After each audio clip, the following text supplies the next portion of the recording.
ಮೋದಿ. ಯಾಕೆಂತ? ಮೋದಿ ಈಗ ನಮ್ಮ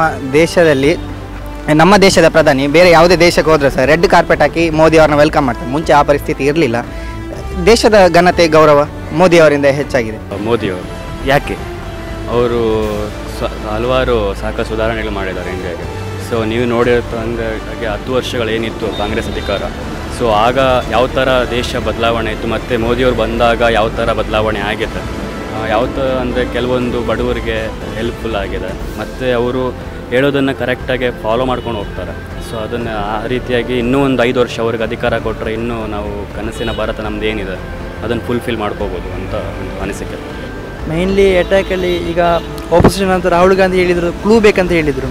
ಅಲ್ಲಿ ಏರ್ ಸ್ಟ್ರೈಕ್ ಆಗಲಿಲ್ಲ, ಅದು ಸುಮ್ಮನೆ BJP ಅವರು ರಾಜಕೀಯ ಲಾಭಕ್ಕೋಸ್ಕರ ಮಾಡುವಂತಹ ಪೊಲಿಟಿಕಲ್ ಗ್ಯಾಂಬ್ಲಿಂಗ್ ಅಂತ ಹೇಳಿದರು. ಬಟ್ ಏರ್ಫೋರ್ಸ್ನವರು ಅದಕ್ಕೆ ಉತ್ತರ ಹೇಳಿದ್ದಾರೆ, ನಾವು ಸರ್ಜಿಕಲ್ ಸ್ಟ್ರೈಕ್ ಮಾಡಿದ್ದೇವೆ, ಸ್ಯಾಟಲೈಟ್ನ ಇದುಂಟಲ್ವ ವ್ಯೂ, ಅದನ್ನು ಪ್ರೂಫ್ ಆಗಿ ಮುಂದೆ ಇಟ್ಟುಕೊಂಡು ರಾಹುಲ್ ಗಾಂಧಿಗೆ ಇಂಡಿಯನ್ ಏರ್ಫೋರ್ಸ್ ಚೀಫೇ ಅದಕ್ಕೆ ಉತ್ತರವನ್ನು ಕೊಟ್ಟಿದ್ದಾರೆ. ಮತ್ತು ಮೊನ್ನೆ in the field of digital India ನಮ್ಮ ಮೋದಿ ಸಿನ್ಸ್ ಲಾಸ್ಟ್ 5 ಇಯರ್ ಹಿಂದೆ ನಮ್ಮ ಇಂಡಿಯಾದಲ್ಲಿ ಡಿಜಿಟಲ್ ಸೆಕ್ಟರ್ ಆದಂತಹ changes, mainly in the online ಟ್ರಾನ್ಸಾಕ್ಷನಲ್ಲಿ ಈಗ ಒಂದು ಅಕೌಂಟ್ ಇನ್ನೊಂದು ಅಕೌಂಟಿಗೆ ಟ್ರಾನ್ಸಾಕ್ಷನ್ ವಿತಿನ್ ಸೆಕೆಂಡಲ್ಲಿ ನಮಗೆ ಟ್ರಾನ್ಸಾಕ್ಷನ್ ಮಾಡಲಿಕ್ಕೆ ಆಗ್ತದೆ. It is one of the best example of digital India. Digital in all field, even in all railway station wifi ಉಂಟು, ಅದು ಡಿಜಿಟಲ್ ಇಂಡಿಯಾದ one of the best example. Make in India ನೋಡ್ಬೋದು. Make in ಇಂಡಿಯಾದಲ್ಲಿ ಈ ಕಳೆದ 5 ವರ್ಷಕ್ಕೆ ಹಿಂದೆ ಈ ಕಂಪೇರ್ ಮಾಡುವಾಗ ಫಾರಿನ್ ಡೈರೆಕ್ಟ್ ಇನ್ವೆಸ್ಟ್ಮೆಂಟಲ್ಲಿ ಎಷ್ಟೋ ಚೇಂಜಸ್ ಉಂಟಾಗಿದೆ. ಎಷ್ಟೋ ಫಾರಿನ್ ಕಂಪನಿ ಇಂಡಿಯಾದಲ್ಲಿ ಎಸ್ಟಾಬ್ಲಿಷ್ ಮಾಡಿದ್ದಾರೆ. ಮತ್ತು ಡಿಫೆನ್ಸ್ ಸೆಕ್ಟ್ರಲ್ಲೂ ಕೂಡ ಇಂಡಿಯನ್ ಆರ್ಮಿಗೆ ಫಂಡ್ ಬಜೆಟಲ್ಲಿ ಫಂಡ್ ಸಿನ್ಸ್ ಲಾಸ್ಟ್ 5 ಇಯರ್ ಹಿಂದೆ ಈಗ ಕಂಪೇರ್ ಮಾಡಿ ನೋಡುವಾಗ ತುಂಬ ಇನ್ಕ್ರೀಸ್ ಆಗಿದೆ. ನ್ಯಾಷನಲ್ ಸೆಕ್ಯೂರಿಟಿ ವಿಷಯದಲ್ಲಿ ಕೂಡ ನಮ್ಮ ರಾಜ್ಯದ ಮುಖ್ಯಮಂತ್ರಿ ಅವರು ಮೊನ್ನೆ ಒಂದು ಸ್ಟೇಟ್ಮೆಂಟ್ ಕೊಟ್ಟಿದ್ದು, ಕರಾವಳಿ ಜನರಿಗೆ ತಿಳುವಳಿಕೆ ಕಡಿಮೆ ಇದೆ ಅಂತ. ಇದರ ಬಗ್ಗೆ ಏನು ಹೇಳಿಕ್ಕೆ ಇಷ್ಟ?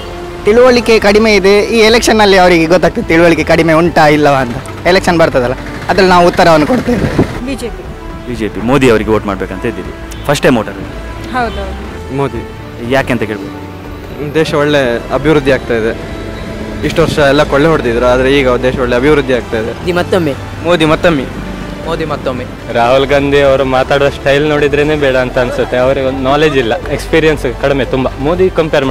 ರಾಹುಲ್ ಗಾಂಧಿ ಕಂಪೇರ್ ಮಾಡಿದರೆ ಮೋದಿ ಇಲ್ಲಿದ್ದಾರೆ, ರಾಹುಲ್ ಗಾಂಧಿ ಫುಲ್ ಕೆಳಗಿದ್ದಾರೆ. ಸೊ ರಾಹುಲ್ ಗಾಂಧಿ ಮತ್ತು ಮೋದಿ ಕಂಪ್ಯಾರಿಸನ್ ಮಾಡಿದರೆ ಈಗ ಅಭಿವೃದ್ಧಿ 5 ವರ್ಷದಲ್ಲಿ ಗೌರ್ಮೆಂಟ್ ನೋಡಿದರೆ ಇಡೀ ಇಂಡಿಯಾ, ಇಲ್ಲಿದ್ದು ಇಂಡಿಯಾ ಈಗ ಹೈ ಲೆವೆಲಿಗೆ ಹೋಗಿದೆ. ಯಾವುದು ಈಗ GDP ಗ್ರೋತ್ ನೋಡ್ಬೋದು, ಯಾವುದೇ ಇಂಟರ್ನ್ಯಾಷನಲ್ ಲೆವೆಲಲ್ಲಿ ನೋಡ್ಬೋದು. ಇಂಡಿಯಾದಲ್ಲಿ ಈಗ ಯಾವುದೇ ಇಂಪೋರ್ಟ್ ಆಗುವಂಥದ್ದಿರಲಿ, ಯಾವುದೇ ವಿಷಯದಲ್ಲಿ ಈಗ ಇಂಡಿಯಾ ಮುಂದೆ ಉಂಟು. ಸೊ ಈಗ ಟೆಕ್ನಾಲಜಿ ಎಲ್ಲ ಮುಂದುವರೆದಿದೆ. ಅದರಿಂದ ಈಗ ಮೋದಿ ಮತ್ತೊಮ್ಮೆ ಬರಬೇಕು ಅಂತ. ಹಾಗಾದರೆ ಮೋದಿ ಮತ್ತೊಮ್ಮೆ? ಹೌದು, ಮೋದಿ ಮತ್ತೊಮ್ಮೆ. ನಮ್ಮ ಒಟ್ಟು ಮೋದಿಗೆ. Why not Rahul Gandhi? ರಾಹುಲ್ ಗಾಂಧಿ ಮಾತಾಡೋ ರೀತಿ ನೋಡಿದರೆ ನನಗೆ ಫಸ್ಟ್ ಆಫ್ ಆಲ್ ಇಷ್ಟ ಆಗಲ್ಲ. And I don't think is prime minister material. ಅವರು ಪ್ರೈಮ್ ಮಿನಿಸ್ಟರ್ ಆಗಿ ನಮ್ಮ ದೇಶಕ್ಕೆ ಒಳ್ಳೇದು ಮಾಡ್ತಾರಂತ ಹೇಳಿ ನನಗೆ ನಂಬಿಕೆ ಇಲ್ಲ. ಅವ್ರದ್ದೇ ಗೌರ್ಮೆಂಟ್ ಇತ್ತು, ಅವ್ರು ಯಾವುದೇ ಒಂದು ಪೊಸಿಷನ್ ತಗೊಳ್ಬೋದಿತ್ತು, ಅವ್ರು ಮಾಡಿದ ಕೆಲಸ ಮೇಲೆ ನಾವು ಅವ್ರನ್ನು ವೋಟ್ ಮಾಡ್ಬೋದಿತ್ತು. ಆದರೆ ಅವ್ರು ಯಾವುದೇ ಪೊಸಿಷನ್ ತಗೊಳ್ಳಿಲ್ಲ. ನಾನು ಒಂದು ಪ್ರೈಮ್ ಮಿನಿಸ್ಟರ್ ಕ್ಯಾಂಡಿಡೇಟ್ ಅಂತೇಳಿ ಹೇಳ್ಕೊಂಡು ಅವರು ತಮ್ಮನ್ನು ತಾವು ಇದು ಮಾಡಲಿಕ್ಕೆ ನೋಡಿದರು. ಆದರೆ ಆ ಒಂದು ಕಾರಣದಿಂದ ರಾಹುಲ್ ಗಾಂಧಿ ಬೇಡ. ರಾಹುಲ್ ಗಾಂಧಿ ಅವರು ಇನ್ನೂ ಸಹ ಪಪ್ಪುಗೆ, ಇನ್ನೂ ಸಹ ರಾಜಕೀಯದಲ್ಲಿ ಇನ್ನೂ ಮೆಚ್ಯೂರ್ಡ್ ಆಗಲಿಲ್ಲ. ಇನ್ನೂ ಅವರಿಗೆ ಸುಮಾರು ವರ್ಷಗಳಿದೆ ಅಲ್ಲ, ಮೆಚ್ಯೂರ್ಡ್ ಆದಮೇಲೆ ನೋಡುವ. ರಾಹುಲ್ ಗಾಂಧಿ ಅವ್ರಿಗೆ ದೇಶದ ಬಗ್ಗೆ ಕೆಲವೊಮ್ಮೆ ಗೊತ್ತಿಲ್ಲ.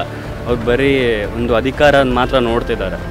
ಮಾತಿಗೆ ಮೇಲ್ನೋಟಕ್ಕೆ ಮಾತ್ರ ಒಂದು ಅವರು ಬಡವರು ಅದು ಇದು ಬಿಟ್ಟರೆ, ಅವರು ಸುಧಾರಣೆಗಳು ಬಿಟ್ಟರೆ ಅವ್ರಿಗೆ ಕರೆಕ್ಟಾಗಿ ನಾಲೆಡ್ಜ್ ಇಲ್ಲ ದೇಶನ ಯಾವ ಥರ ರೂಲ್ ಮಾಡಬೇಕು ಅಂತ.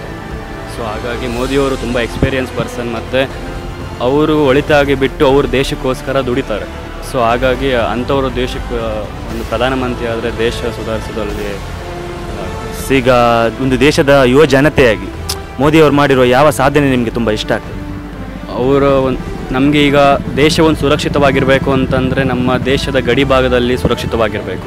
ಸೊ ಅವ್ರು ಮಾಡಿದ ಒಂದು ಸಾಧನೆ ಅಂತಂದರೆ ಹಲವಾರು ಇದೆ. ಸೊ ಅದರಲ್ಲಿ ಒಂದು ಅಟ್ಯಾಕ್ ಆಗಿ ಸರ್ಜಿಕಲ್ ಸ್ಟ್ರೈಕ್ ಮಾಡಿರ್ಬೋದು. ನಾವು ಹಿಂದೆ ನೋಡೋದ್ರಿಂದ ಪಾಕಿಸ್ತಾನದವರು ನಮ್ಮಲ್ಲಿ ತುಂಬಾ ಅಟ್ಯಾಕ್ ಮಾಡಿ ಮತ್ತು ನಾವು ಅವ್ರಿಗೆ ಪ್ರತೀಕಾರ ತೀರಿಸ್ಕೊಳ್ಳೋದ್ರಿಂದ ದೂರ ಉಳಿದಿದ್ದೀವಿ. ಅದು ಕಾಂಗ್ರೆಸ್ ಅಧಿಕಾರದಲ್ಲಿ ಇರಬೇಕಾದ್ರೆ. ಆದರೆ BJP ಅಧಿಕಾರಕ್ಕೆ ಬಂದಾಗ ಆ ಥರ ಏನೂ ಆಗದಿರೋ ವಿತಿನ್ ಒಂದು 10-11 ಡೇಸಲ್ಲಿ ಅವರ ಏನು ಪ್ರತೀಕಾರ ತೀರಿಸ್ಕೊಂಡಿದ್ದಾರೆ. ಮತ್ತು ಮೊನ್ನೆ ಆದಂಥ ಒಂದು ಏರ್ ಕ್ರಾಫ್ಟ್ ಒಂದು ಇದರಲ್ಲಿ ಇವರು ಅಭಿನಂದನ್ ಅವರು ಪಾಕಿಸ್ತಾನದ LOC ಬೋರ್ಡ್ ಅಲ್ಲಿ ಬಿದ್ದಾಗ ಅವರ ಕ್ರಾಫ್ಟ್ ಏನಿದೆ ಏರ್ ಅದು ಅಲ್ಲಿ ಬಿದ್ದಾಗ ಅವಾಗ ವಿತಿನ್ 24 ಅವರ್ಸಲ್ಲಿ ಇಂಡಿಯಾ ಬಾರ್ಡರ್ಗೆ ತೊಗೊಂಬಂದ್ರು. ಅದೊಂದು ಸಾಧನೆ ಅಂತ ಹೇಳ್ಬೋದು. ಈಗಿನ ಪ್ರೆಸೆಂಟ್ ಸೆಂಟ್ರಲ್ ಗೌರ್ಮೆಂಟಲ್ಲಿ ಯಾವ ನಿರ್ಧಾರ ಕೂಡ ದೇಶವನ್ನು ಉದ್ಧಾರ ಮಾಡಲಿಕ್ಕೆ ಇರುವ ನಿರ್ಧಾರಗಳು, ಈವನ್ ಸ್ವಚ್ಛ ಭಾರತ್ ಅಭಿಯಾನ್ ಅದು ಖಾಲಿ ಕ್ಲೀನಿಂಗ್ ಮಾತ್ರ ಅಲ್ಲ, ನಮ್ಮ ಈ ಅನ್ಟಚಬಿಲಿಟಿ ಆದಂಥ ಮುಂತಾದ ಈ ಸೊಸೈಟಿಲಿರುವಂಥ ಅನ್ವಾಂಟೆಡ್ ಮ್ಯಾಟ್ರನ್ನು ಕೂಡ ಸ್ವಚ್ಛತೆ ಮಾಡುವ ಅದರ ಮೇನ್ ಉದ್ದೇಶ. ಮತ್ತು ಮೇನ್ 10% ರಿಸರ್ವೇಷನ್ ಕೊಟ್ಟಿದ್ದಾರೆ ಮೊನ್ನೆ ಗೌರ್ಮೆಂಟಲ್ಲಿ. ಅಪ್ಪರ್ ಕಾಸ್ಟಲ್ಲಿ ಇರುವಂತಹ BPL ಫ್ಯಾಮಿಲಿಯವರಿಗೆ 10% ರಿಸರ್ವೇಷನ್ ಇನ್ ಎಜುಕೇಷನಲ್ಲಿ, ಜಾಬಲ್ಲಿ ಕೂಡ. ಅದು ಕೂಡ ಈಕ್ವಾಲಿಟಿಯ one of the best example ಅಂತ ಹೇಳ್ಬೋದು.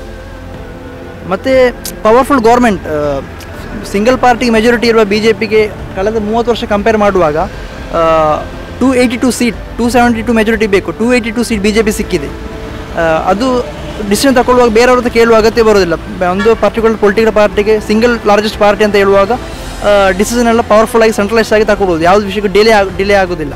ಇವನ್ GST ಕೂಡ, GST ಹೇಳಿದ್ರೆ ಗುಡ್ ಆ್ಯಂಡ್ ಸಿಂಪಲ್ ಟ್ಯಾಕ್ಸ್, ಅದರಿಂದ ತುಂಬ ಯೂಸ್ಫುಲ್ ಉಂಟು. ಯಾಕೆ ಹೇಳಿದರೆ ನೋಡಿ, ಮೊದಲೊಂದು ಟ್ಯಾಕ್ಸ್ ಮಾಡುವಾಗ ಎಷ್ಟು ಕರಪ್ಷನ್ ಆಗ್ತಾಯಿತ್ತು, ಸ್ಟೇಟ್ ಟ್ಯಾಕ್ಸ್ ಬೇರೆ, ಎಕ್ಸೈಸ್ ಡ್ಯೂಟಿ ಎಲ್ಲ ಇತ್ತು. ಈ GST ಇರೋದ್ರಿಂದ ಸಿಂಪಲ್ ಆಗಿ ಎಷ್ಟು ಟ್ಯಾಕ್ಸ್ ಡೈರೆಕ್ಟ್ ಆನ್ಲೈನ್ ಮುಖಾಂತರ ಗೌರ್ಮೆಂಟಿಗೆ ಡಾಟಾ ಸಿಗ್ತಾ ಇದೆ. ಅದರಿಂದ ಗೌರ್ಮೆಂಟಿಗೆ ಲಾಭ ಇಲ್ಲ, ಲಾಸ್ ಯಾವುದೂ ಇಲ್ಲ, ಸಾಮಾನ್ಯ ಜನರಿಗೆ ಕೂಡ ಅದರಿಂದ ಪ್ರಾಫಿಟ್ಟೇ, ಲಾಸ್ ಯಾವುದು ಕೂಡ ಇಲ್ಲ. ರಾಹುಲ್ ಗಾಂಧಿ ಯಾಕೆ ಬೇಡ ಅಂತ? ಅವರು ಪ್ರೈಮ್ ಮಿನಿಸ್ಟರ್ ಕ್ಯಾಂಡಿಡೇಟೇ ಅಲ್ಲ ಸರಿಯಾಗಿ. ಅವರಿಗೆ ಒಂದು ಯಾವುದೇ ಒಂದು ಪೋಸ್ಟಲ್ಲಿ ಕೆಲಸ ಮಾಡಿ ಇದೇ ಇಲ್ಲ, ಎಕ್ಸ್ಪೀರಿಯನ್ಸೇ ಇಲ್ಲ. ಡೈರೆಕ್ಟಾಗಿ ಪ್ರೈಮ್ ಮಿನಿಸ್ಟರ್ ಪೋಸ್ಟಿಗೆ ಹೋಗಬೇಕು ಅಂತ ಆಸೆ ಪಡ್ತಿದ್ದಾರೆ. ಹಾಗಾದರೆ ಈಗ ಕೇಂದ್ರದಲ್ಲಿ ಇರುವಂಥ ಮಹಾಗಠಬಂಧನ ಏನಿದೆ ಅದರಿಂದ ಮೋದಿ ಸರ್ಕಾರಕ್ಕೆ ಯಾವುದೇ ರೀತಿಯ ಸಮಸ್ಯೆಗಳು ಬರೋದಿಲ್ಲ ಅಂತ ನೀವು ಹೇಳುತ್ತಾ? ಸಮಸ್ಯೆ ಬರ್ಬೋದು, ಹಾಗಂತಲ್ಲ. ಉತ್ತರ ಪ್ರದೇಶದಲ್ಲಿ ಮಾತ್ರ, ಬಾಕಿ ಈವನ್ ಕರ್ನಾಟಕ, ಈ ಉಡುಪಿ ಚಿಕ್ಕಮಗಳೂರು ತಗೊಳ್ಬೋದು. ಇಲ್ಲಿ ಕೂಡ ಅವರು ಕಾಂಗ್ರೆಸ್ ಮತ್ತು JDS ಮಧ್ಯೆ ಐಕ್ಯತೆ ಇಲ್ಲ, ಯೂನಿಟಿ ಇಲ್ಲ, ಅವರೇ ಕಚ್ಚಾಡ್ತಾ ಇದ್ದಾರೆ. ಬಟ್ ಅದರಿಂದ ಅವರಿಗೆ ಸಕ್ಸಸ್ಫುಲ್ ಇಲ್ಲ. ಈಗ ನೋಡಿ, ಯಾರು ಪ್ರೈಮ್ ಮಿನಿಸ್ಟರ್ ಕ್ಯಾಂಡಿಡೇಟ್ ಅಂತ ಕೇಳಿದರೆ ಮಮತಾ ಹೇಳ್ತಾರೆ ನಾನು ಅಂತ ಹೇಳ್ತಾರೆ, ರಾಹುಲ್ ಗಾಂಧಿ ಅಂತ ಕೇಳಿದರೆ ರಾಹುಲ್ ಗಾಂಧಿ ಅಂತ ಹೇಳ್ತಾರೆ, ಚಂದ್ರಬಾಬು ನಾಯ್ಡು ಚಂದ್ರಬಾಬು ಅಂತ ಹೇಳ್ತಾರೆ. ಅದಕ್ಕೊಂದು ಸ್ಪೆಸಿಫಿಕ್ ಆದ ಒಂದು ಆನ್ಸರ್ಸ್ ಇಲ್ಲ. ಅದೇ NDAಯಲ್ಲಿ ಹೇಳಿದ್ರೆ who is A prime minister candidate Narendra Modi ಅಂತ ಒಂದೇ ಶಬ್ದ, ಡಿಫ್ರೆಂಟ್ ಒಪಿನಿಯನ್ ಇಲ್ಲ. ಈವನ್ ಮಹಾಗಠಬಂಧನ್ ಅಂತ ಅಧಿಕಾರ ಸಿಕ್ಕಿದ್ರೆ ಕೂಡ ಅದು 5 ವರ್ಷ ಮುಂದೆ ಹೋಗೋದ್ರೆ ಜನರಿಗೆ ಪುನಃ ಲಾಸ್. ಸಿಂಗಲ್ ಲಾರ್ಜೆಸ್ಟ್ ಪಾರ್ಟಿ ಅಧಿಕಾರ ಬರಬೇಕಂತ ನಮ್ಮ ಯೂಸಿನೆಲ್ಲ ಒಪಿನಿಯನ್ ಅದೇ. ಹಾಗಾದ್ರೆ ಈಗ ಕರ್ನಾಟಕದಲ್ಲಿ ಮೈತ್ರಿ ಸರ್ಕಾರ ಅಂತ ಏನಿದೆ ಅದು ಏನು ಸಕ್ಸಸ್ಫುಲ್ ಆಗಿದೆ, ಅನ್ಸಕ್ಸಸ್ಫುಲ್ ಆಗಿದೆಯಾ ನಿಮಗೆ, ನಿಮ್ಮ ಪ್ರಕಾರ ಹೇಳೋದಾದ್ರೆ ಏನು? ಅವ್ರ ಒಳಗಡೆ ತುಂಬ ಕಚ್ಚಾಟ ಇದೆ, ಬಟ್ ಅವ್ರು ಹೊರಗಡೆ ತೋರಿಸ್ತಾ ಇಲ್ಲ. ಬಟ್ ಮೈತ್ರಿ ಸರ್ಕಾರ ಮಾಡೋದು ತಪ್ಪಂತ ಇಲ್ಲ, ಬಟ್ ಅವರ ಯೂನಿಟಿ ಇಲ್ಲ. ಯೂನಿಟಿ ಬೇಕು. ಅವರಲ್ಲೇ ಜಾತಿ ರಾಜಕೀಯ, ಒಕ್ಕಲಿಗರು, ದಲಿತರು, ಲಿಂಗಾಯತ್ ಜನರನ್ನು ಜಾತಿ ಹೆಸರಲ್ಲಿ ಒಡೆಯುವ ರೀತಿಯಲ್ಲಿ ಮಾಡ್ತಾ ಇದ್ದಾರೆ. ಬಿಟ್ಟರೆ ಜನರನ್ನು ಐಕ್ಯತೆಯಾಗಿ ಯೂನಿಟಿಯಾಗಿ ಮುಂದೆ ಕರ್ಕೊಂಡು ಹೋಗೋ ಸಿಸ್ಟಮ್ ಅವರಿಂದ ಇಲ್ಲ. ಮತ್ತೆ ಈಗ ನಮ್ಮ ಮುಖ್ಯಮಂತ್ರಿಗಳು ಮೊನ್ನೆ ಅಷ್ಟೊಂದು ಸ್ಟೇಟ್ಮೆಂಟ್ ಕೊಟ್ಟಿದ್ರು, ಕರಾವಳಿ ಜನರಿಗೆ ತಿಳುವಳಿಕೆ ಕಡಿಮೆ ಇದೆ ಅಂತ. ಇದರ ಬಗ್ಗೆ ಕರಾವಳಿಗರಾಗಿ ನೀವೇನು ಹೇಳಿಕ್ಕೆ ಇಷ್ಟಪಡ್ತೀರಿ? ಕರಾವಳಿ ಜನರಿಗೆ ಅಪಮಾನ ಮಾಡಿದದಕ್ಕೆ ಉತ್ತರ ನಾಡ್ದು ಮೇ 23 ಲೆಕ್ಕ ಮಾಡುವಾಗ ಗೊತ್ತಾಗ್ತದೆ. ಈ ಕರಾವಳಿಯಲ್ಲಿ ಯಾವ ರೀತಿಯಲ್ಲಿ ಜನರು ಒಪಿನಿಯನ್ ಕೊಡ್ತಾರೆ ಅಂತ ಗೊತ್ತಾಗ್ತದೆ. 20-30 ಸೀಟ್ ಇಟ್ಕೊಂಡು ಮಾಡಿರುವಂಥ ಸರ್ಕಾರ ಜಾಸ್ತಿ ಟೈಮ್ ಬರೋದಿಲ್ಲ, ಮತ್ತು ಅದರಿಂದ ಅಭಿವೃದ್ಧಿ ಯಾವುದು ಆಗೋದಿಲ್ಲ.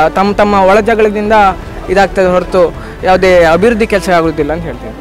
ಮೋದಿ ಅನ್ನೋದೊಂದು ಸೂರ್ಯ ಇದ್ದಾಗೆ, ಅವರ ಸುತ್ತ ಶುಕ್ರ ಗ್ರಹ ಕೇತುಗಳೆಲ್ಲ ಇರ್ತದೆ. ಅದೇ ರೀತಿ ಇದು ಸಹ ಒಂದು ಮಹಾಗಠಬಂಧನ್. ಆದರೆ ಸೂರ್ಯನ ಶಾಖಕ್ಕೆ ಅದು ಯಾವುದು ಉಳಿಯುವುದಿಲ್ಲ. ಯಾಕೆ ಈ ಕಾಂಗ್ರೆಸ್ನವರೊಂದು JDS ಟಿಕೆಟಲ್ಲಿ ಕಂಟೆಸ್ಟ್ ಮಾಡಿದ್ದು?